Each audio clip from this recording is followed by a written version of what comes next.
हे ईश्वर, ये नरभक्षी यहाँ कैसे आ गया? इसने मुझे अगर देख लिया होगा तो मेरी खैर नहीं। मुझे जल्दी से इस गांव को छोड़कर दूसरे गांव जाना होगा, वरना ये नरभक्षी मुझे ढूंढ लेगा। वो बाबा डरता हुआ वही छिपा रहा। अचानक वो नरभक्षी उस कुटिया के पास दौड़ता हुआ आया। उसने कुटिया के आसपास देखा, पर उसे वो बाबा कहीं दिखाई नहीं दिया। इतने में उसकी नजर जमीन पर पड़ी। वहां किसी के पैरों के निशान थे जो कुटिया के अंदर जा रहे थे। उस नरभक्षी ने नीचे झुककर उन पैरों के निशानों को सूंघना शुरू किया और कुटिया की तरफ बढ़ने लगा। जैसे ही वो कुटिया के दरवाजे के नजदीक पहुंचा, उसने देखा कि अंदर वो बाबा कोने में छिपा बैठा था। उस बाबा को देखकर नरभक्षी को बहुत गुस्सा आया। उस नरभक्षी को सामने देखकर बाबा बहुत डर गया और कुटिया के बाहर भागने लगा। जैसे ही बाबा ने भागने की कोशिश की, नरभक्षी ने उसे पकड़कर रोका और जमीन पर पटक दिया। वो बाबा उससे अपने जान की भीख मांगने लगा। मुझे कुछ मत करो, मुझे जाने दो। अगर तुमने मुझे मार दिया तो तुम भी नहीं बचोगे। चुप हो जाओ। पहले ये बताओ कि तुम मुझे देखकर भागे क्यों थे? मैं तुम्हें वहां देखकर डर गया था। तुमने उन दोनों के शरीर को खाना शुरू किया तो मैं बहुत डर गया। फिर डर के मारे मैं यहाँ भाग आया। झूठ मत बोलो।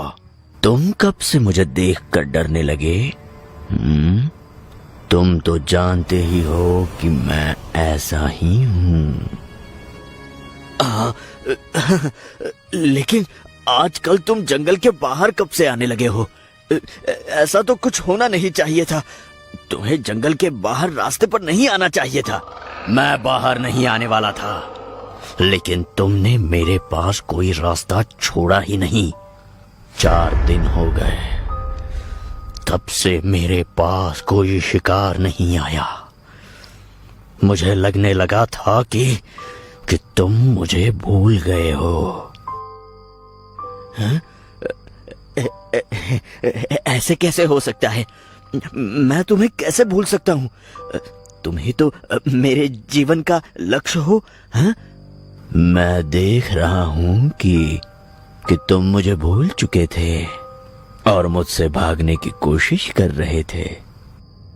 नरभक्षी की ऐसी बात सुनकर बाबा डर गया और डरते डरते बोलने लगा। नहीं, तुम गलत समझ रहे हो। तुम मुझ पर यह आरोप नहीं लगा सकते, और शायद तुम भूल रहे हो कि आज मेरी ही वजह से तुम 2 शरीर खा पाए हो। नरभक्षी बाबा की वो बात सुनकर उसके नजदीक जाने लगा। नजदीक जाते ही उसके शरीर पर से अपने बड़े और खूंखार हाथ फेरकर उसे सूंघने लगा।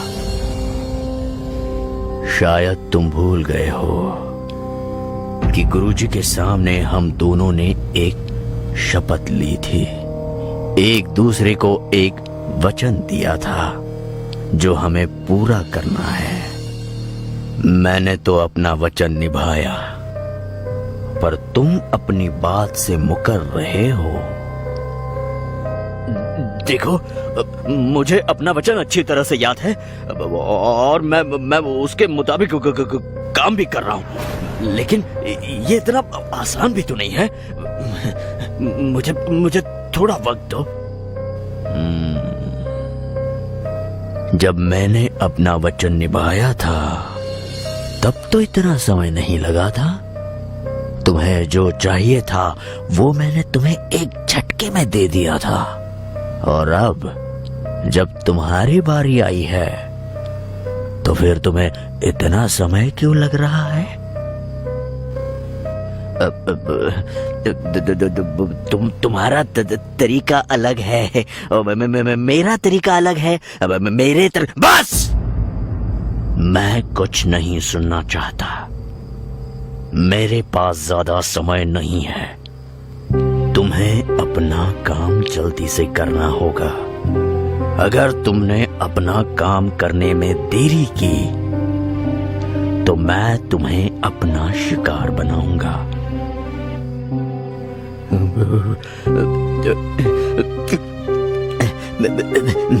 मैं समझ गया, समझ गया। मैं तुम चिंता मत करो। बस तुम जंगल के बाहर निकलना बंद कर दो। हाँ? बाकी तुम चिंता मत करो। क्या कहा? तुम जंगल के बाहर निकलना मुझे क्या करना है और क्या नहीं, ये तुम्हें बताने की जरूरत नहीं है। अब मैं जा रहा हूं, लेकिन तुम अपना वादा मत भूलना, वरना बिना कुछ सोचे तुम्हें भी चूस चूस कर खा जाऊंगा।